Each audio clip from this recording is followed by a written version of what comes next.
حضرت صلی اللہ علیہ وسلم نے فرمایا، درختوں میں ایک درخت ایسا ہے کہ اس کے پتے نہیں جھڑتے، اور مسلمان کی مثال اسی درخت کی سی ہے، بتاؤ وہ کون سا درخت ہے؟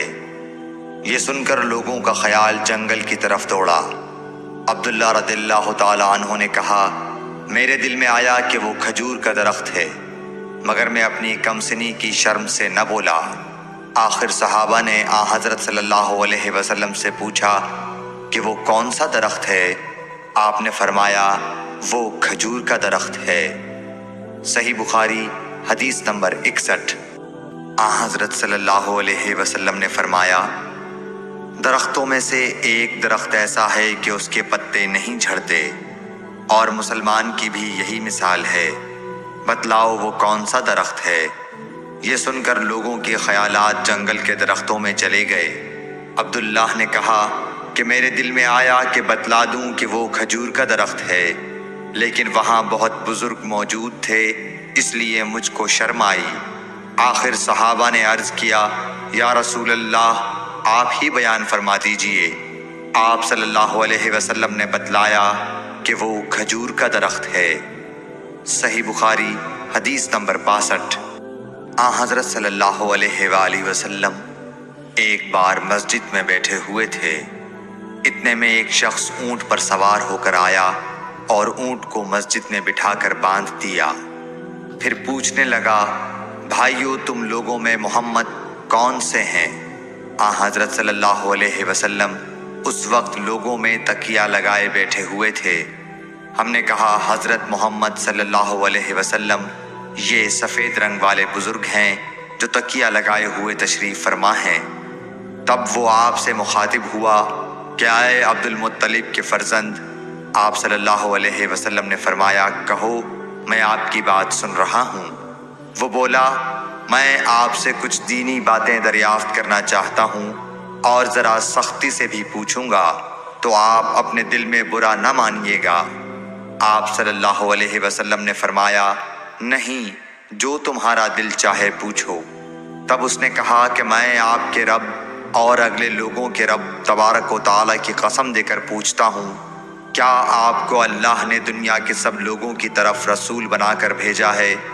آپ صلی اللہ علیہ وسلم نے فرمایا، ہاں یا میرے اللہ۔ پھر اس نے کہا، میں آپ کو اللہ کی قسم دیتا ہوں، کیا اللہ نے آپ کو رات دن میں 5 نمازیں پڑھنے کا حکم فرمایا ہے؟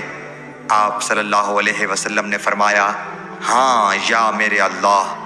پھر کہنے لگا، میں آپ کو اللہ کی قسم دے کر پوچھتا ہوں کہ کیا اللہ نے آپ کو یہ حکم دیا ہے کہ سال بھر میں اس مہینے رمضان کے روزے رکھو؟ آپ صلی اللہ علیہ وسلم نے فرمایا، ہاں یا میرے اللہ۔ پھر کہنے لگا، میں آپ کو اللہ کی قسم دے کر پوچھتا ہوں کہ کیا اللہ نے آپ کو یہ حکم دیا ہے کہ آپ ہم میں سے جو مالدار لوگ ہیں ان سے زکوٰۃ وصول کر کے ہمارے محتاجوں میں بانٹ دیا کریں؟ حضرت صلی اللہ علیہ وسلم نے فرمایا، ہاں یا میرے اللہ۔ تب وہ شخص کہنے لگا، جو حکم آپ اللہ کے پاس سے لائے ہیں میں ان پر ایمان لایا، اور میں اپنی قوم کے لوگوں کا جو یہاں نہیں آئے ہیں بھیجا ہوا تحقیق حال کے لیے آیا ہوں۔ صحیح بخاری حدیث نمبر 63۔ رسول اللہ صلی اللہ علیہ وسلم نے ایک شخص کو اپنا ایک خط دے کر بھیجا اور اسے یہ حکم دیا کہ اسے حاکم بحرین کے پاس لے جائے۔ بحرین کے حاکم نے وہ خط کسریٰ شاہ ایران کے پاس بھیج دیا۔ جس وقت اس نے وہ خط پڑھا تو چاک کر ڈالا۔ راوی کہتے ہیں، اور میرا خیال ہے کہ ابن مسیب نے اس کے بعد مجھ سے کہا کہ اس واقعے کو سن کر رسول اللہ صلی اللہ علیہ وسلم نے اہل ایران کے لیے بد دعا کی کہ وہ بھی چاک شدہ خط کی طرح ٹکڑے ٹکڑے ہو جائیں۔ اللہ نے بہت جلد اپنے سچے رسول صلی اللہ علیہ وسلم کی دعا کا اثر ظاہر کر دیا۔ صحیح بخاری حدیث نمبر 64۔ رسول اللہ صلی اللہ علیہ وسلم نے کسی بادشاہ کے نام دعوت اسلام دینے کے لیے ایک خط لکھا یا لکھنے کا ارادہ کیا تو آپ صلی اللہ علیہ وسلم سے کہا گیا کہ وہ بغیر مہر کے خط نہیں پڑھتے، یعنی بے مہر کے خط کو مستند نہیں سمجھتے۔ تب آپ صلی اللہ علیہ وسلم نے چاندی کی انگوٹھی بنوائی جس میں محمد الرسول اللہ کندہ تھا۔ صحیح بخاری حدیث نمبر 65۔ ایک مرتبہ رسول اللہ صلی اللہ علیہ وسلم مسجد میں تشریف فرما تھے اور لوگ آپ صلی اللہ علیہ وسلم کے ارد گرد بیٹھے ہوئے تھے کہ 3 آدمی وہاں آئے۔ ان میں سے 2 رسول اللہ صلی اللہ علیہ وسلم کے سامنے پہنچ گئے اور ایک واپس چلا گیا۔ پھر وہ دونوں رسول اللہ صلی اللہ علیہ وسلم کے سامنے کھڑے ہو گئے۔ اس کے بعد ان میں سے ایک نے جب مجلس میں ایک جگہ کچھ گنجائش دیکھی تو وہاں بیٹھ گیا، اور دوسرا اہل مجلس کے پیچھے بیٹھ گیا، اور تیسرا جو تھا وہ لوٹ گیا۔ تو جب رسول اللہ صلی اللہ علیہ وسلم اپنی گفتگو سے فارغ ہوئے تو صحابہ رضی اللہ عنہم سے فرمایا، کیا تمہیں 3 آدمیوں کے بارے میں نہ بتاؤں؟ تو سنو۔ ان میں سے ایک نے اللہ سے پناہ چاہی، اللہ نے اسے پناہ دی، اور دوسرے کو شرم آئی تو اللہ بھی اس سے شرمایا کہ اسے بھی بخش دیا، اور تیسرے شخص نے منہ موڑا، اللہ نے بھی اس سے منہ موڑ لیا۔ صحیح بخاری حدیث نمبر 66۔ رسول اللہ صلی اللہ علیہ وسلم اپنے اونٹ پر بیٹھے ہوئے تھے اور ایک شخص نے اس کی نکیل تھام رکھی تھی۔ آپ صلی اللہ علیہ وسلم نے پوچھا، آج یہ کون سا دن ہے؟ ہم خاموش رہے حتیٰ کہ ہم سمجھے کہ آج کے دن کا آپ کوئی دوسرا نام اس کے نام کے علاوہ تجویز فرمائیں گے۔ پھر آپ صلی اللہ علیہ وسلم نے فرمایا، کیا آج قربانی کا دن نہیں ہے؟ ہم نے عرض کیا، بے شک۔ اس کے بعد آپ صلی اللہ علیہ وسلم نے فرمایا، یہ کون سا مہینہ ہے؟ ہم اس پر بھی خاموش رہے اور یہی سمجھے کہ اس مہینے کا بھی آپ اس کے نام کے علاوہ کوئی دوسرا نام تجویز فرمائیں گے۔ پھر آپ صلی اللہ علیہ وسلم نے فرمایا، کیا یہ ذو الحجہ کا مہینہ نہیں ہے؟ ہم نے عرض کیا، بے شک۔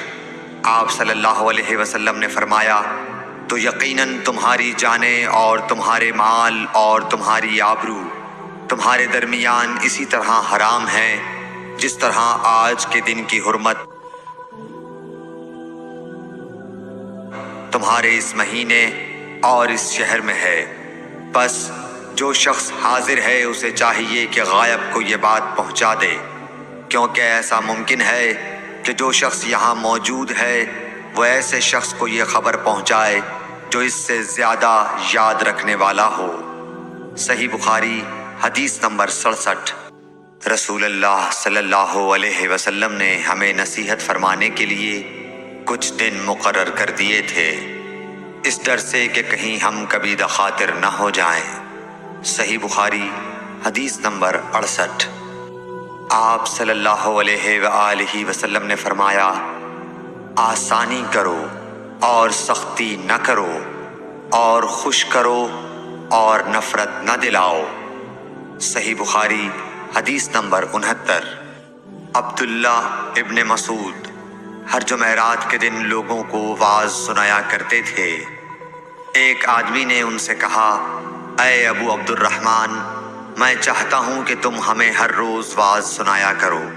انہوں نے فرمایا، تو سن لو کہ مجھے اس امر سے کوئی چیز مانع ہے تو یہ کہ میں یہ بات پسند نہیں کرتا کہ کہیں تم تنگ نہ ہو جاؤ، اور میں وعظ میں تمہاری فرصت کا وقت تلاش کیا کرتا ہوں، جیسا کہ رسول اللہ صلی اللہ علیہ وسلم اس خیال سے کہ ہم کبھی دخاطر نہ ہو جائیں وعظ کے لیے ہمارے اوقات فرصت کا خیال رکھتے تھے۔